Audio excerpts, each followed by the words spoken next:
Hey guys, West Coast Lot Car here. Just a little update on the Vagaro 124 scale F1 build.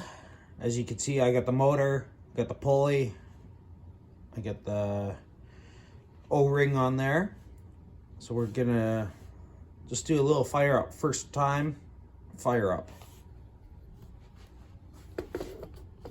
Let's get this all set.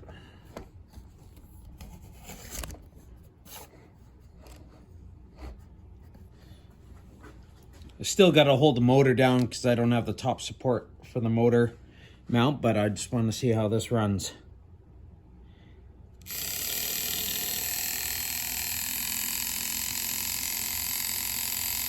That's 5 volts.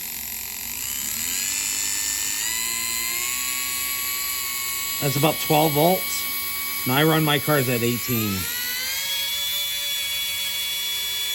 That's 18 volts.